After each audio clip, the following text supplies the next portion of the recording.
there's a slam that I took. It was definitely the scariest slam in terms of I was out, so I didn't know, but in terms of everyone else around me, right? And it exists on video. And is it the chin ramp? No, because that one I didn't like. No, it's worse.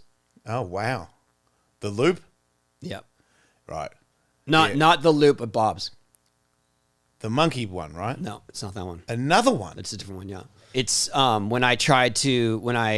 I broke my pelvis at Bob's. Yeah. We were doing a special Huck Jam that was it was a Super Bowl. It was a post Super Bowl special. So after the Super Bowl, they cut to our Huck Jam. Yeah. But it was pre-recorded.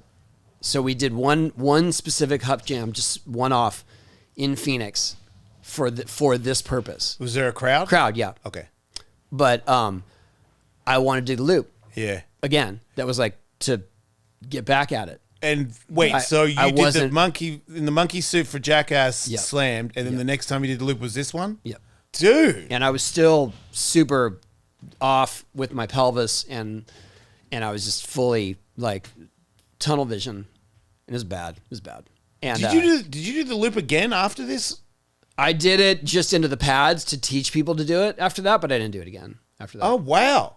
So those are the ends of your loop? Yeah, I mean, it was just kind of like I knew it wasn't going to bring me much joy to do it after that, even if I made it. But when we would set it up out here for you guys and for when Riley did it and Felipe and everyone else, I would do it in the beginning just to show people the technique. Okay. So I can get around to the pads. And that day I got around to the pads and I got around to just the pad in the flat. But then when I actually did it, just leaned back a little too far on the way out. I made it around. Okay, so you whipped out and hit your head. Yeah. Broke my helmet. Oh, God. I'm telling you that because Cameron here did a whole documentary on my recovery from my leg. Yeah. And he uncovered that footage. And did you watch it? I watched it. That was a bad idea. It sucks. It was a bad idea. Yeah. Isn't it weird how... Because I feel like for you, like when you broke your leg, I felt it was more... I think it was more that everyone here in my office, Jared and Cameron are 900 Films. They just kind of buried that footage because it was just like, no one needs to see that. Right. You know what I mean? We don't need to remind anyone of it. And I don't need to relive it. But it feeds into this storyline so much of my leg and my recovery that he actually like had a meeting with me. Like, I want to use the footage. Okay.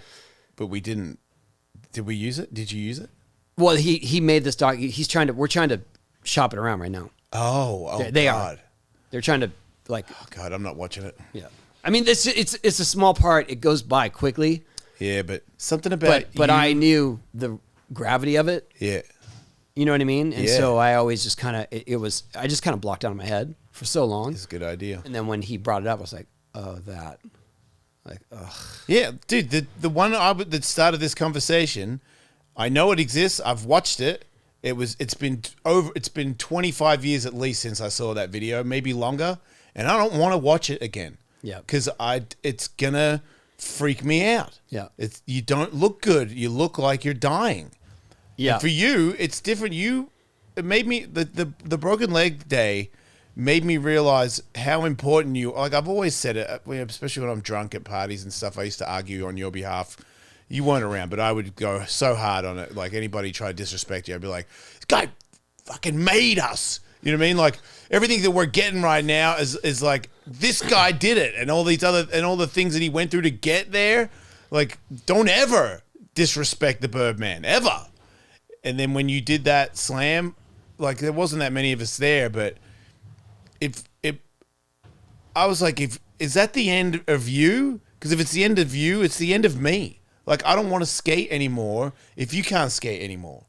Like, I felt like you being that hurt was... It's like, I've seen people break their leg before. I'm like, man, that's a bummer. But your one was like, are we all okay?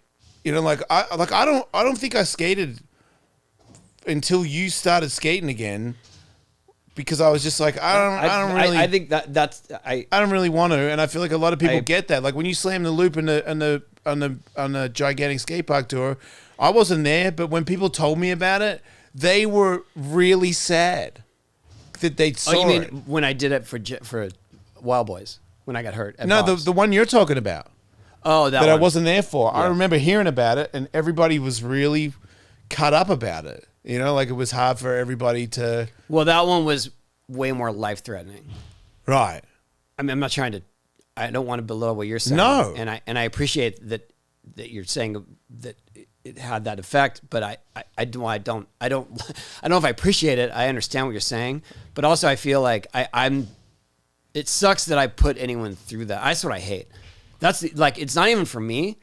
I hate that anyone went through that with my broken leg, with this other injury. I mean, it was definitely like life or death, and Right. it was super heavy and affected a lot of people adversely, traumatizing. But it goes both And I ways. hate that dude. I did that to people. I do. But I it hate goes both ways. And you've had some traumatic injuries and some slams that have freaked us all out.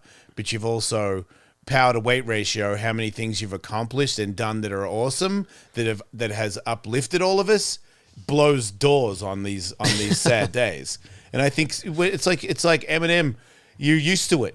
You're used to how good he is. Like you get used to you doing new tricks and doing new video parts and like, oh man, it looks like he's done. Well, I agree with you there in the sense that I felt that way, and I was taking it for granted in that way. Okay. Like, oh, I'm gonna go get a new trick today, and Yeah. I'll come home successful, and it'll Yeah. be cool, and just we're gonna host some people, we're gonna do a demo for them. Here's some 540s, and here's all the tricks. And, Yeah. I agree with you there because I definitely was running it like that as if there was no end to it, Right. and then Right, because you don't. Why and would then you it all focus on ended that? abruptly like Right. that. So and in a lot of ways, it kind of had to, because I couldn't keep it. Like I was never going to just accept my mortality on my own terms. I know I wasn't, Right. and so that smacked me literally and figuratively into reality, where it was like, oh, this is the risk you've been taking this whole time. Right. And it could have been way worse. Like it could have been something, more life threatening, Yeah. more traumatic. So and I've had that conversation and whatever. I'm not trying to everything happens for a reason. You know what I mean? It just taught me this crazy lesson. But also I've had this exact conversation with Kathy, Right. where she's like, it could have been so much worse, and it was that, and maybe that was your sign that you're Right. not immortal.